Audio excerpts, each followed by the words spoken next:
Okay, so a couple friends of mine came to me and told me that I had to make this video. I know that a lot of other YouTubers are making this video. There's a lot of people talking about this already. I didn't think I had to make this video, but they encouraged me to do it, so here we are. This isn't, it's not an angry rant. It's more so of a,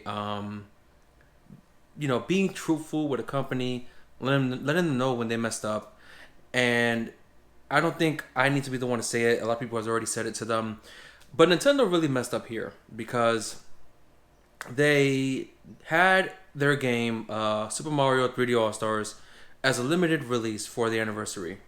And a lot of people are upset about it because they think that it should have not been a limited release. It should have been a regular release to be out there on shelves for as long as it can be available. And I don't understand why they did a limited release. No one really does. I don't think we really got an explanation as to why it was a limited release. But now it got to the point where, and I saw this back when they even had the original Nintendo Direct last year about it. I saw this coming from back then, that scalpers were going to have extra copies of this game and they were going to sell it on eBay and maybe other sites for outrageous amounts of money. I have some posted listed right here on my phone of some of these prices, and they are really ridiculous. And it makes me wonder who is actually going to buy this game for that price. And my only reason for wondering that is because they give you a good enough time to get the game. They announced it and released it sometime last year, and they stopped being sold officially as of March 31st. So I understand not everyone probably got the game, but I felt like, to play devil's advocate, there was enough time for you to get the game. You had a few months before the year ended, and then you had 3 months of this year.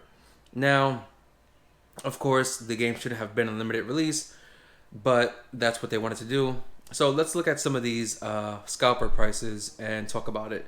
This one right here is selling it for $275. Okay, that's almost the price of a new Switch console. Almost the price of, if you can find one in stock, which they have been more stocks of. The Mario one, the Monster Hunter one that just came out is getting restocked here and there. I think the Animal Crossing one is still coming out in stock, and you can still get a regular Switch for almost that price. Or you can get a Switch Lite and another game for that price, okay? This one, not so bad. $74.95, and they're both brand new, free shipping. So this one isn't that bad. It's reasonable for it not being no longer available. I'm going to put a heart on that just so I can remember that for later when I go look at it later on. This one has them for about $88 and some change. This one doesn't make sense to me. This one says $10,000 with $8.50 shipping. Yeah. Another one for like $80. Another one for about $70. This one's a bid for $44, I believe. So there are some price ranges in these listings for the game. But again, why is it that why is this a need to exist? Why was it that Nintendo had to make this a limited release to cause these scalpers to now try to get a lot of money for this game collection? Which, mind you, to my opinion, I didn't really enjoy the collection. I was excited to play all three games because I never played Galaxy.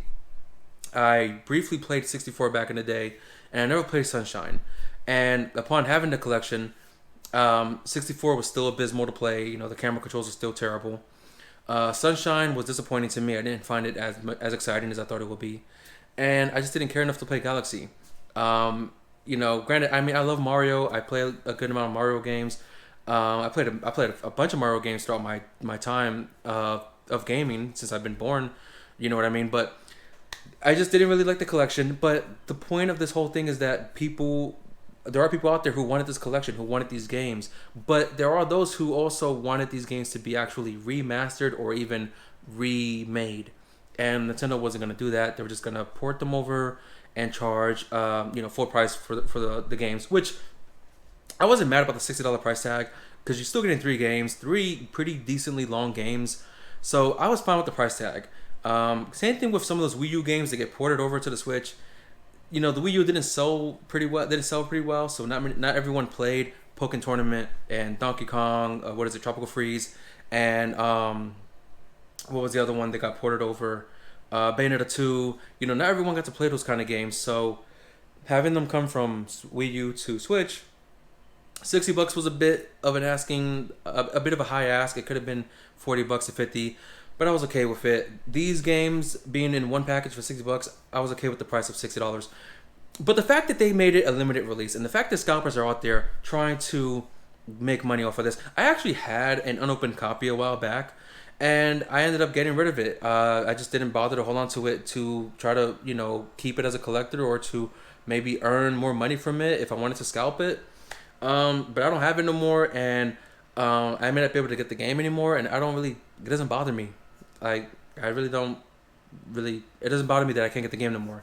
But it is bothering a lot of people, and I understand that. And I think that we need to make this more of an issue for Nintendo, because this is just the starting point. If they saw that they succeeded in doing this, they could do it again with a shorter time frame. They could take another franchise, do a bundle of the games, port it over to Switch, and they could say, hey, within 3 months, it'll be gone forever.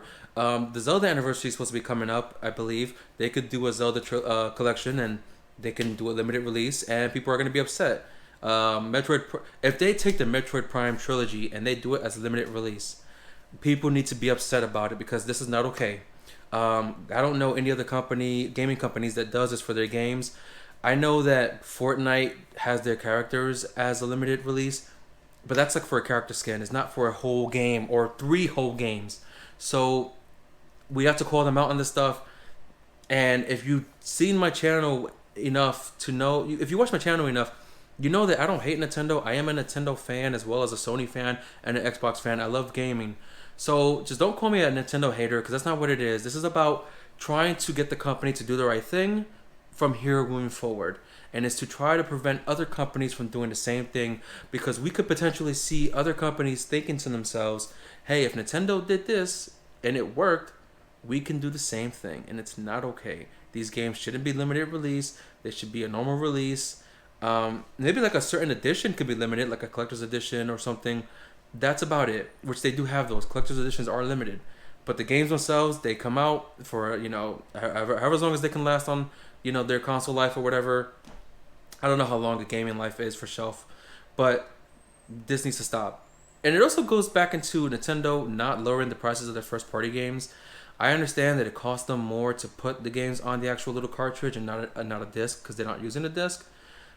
But some of these games should not still cost $60. Mario Odyssey, Breath of the Wild, they should at least, at this point now, cost about $30 to $40. They should not be $60 still. That's just my opinion. I think we need to get these companies to do the right thing when they are screwing up, and we need to be there to let them know when they're screwing up. I'm Matthew Olan Tech. Thank you for watching, and I will see you guys later.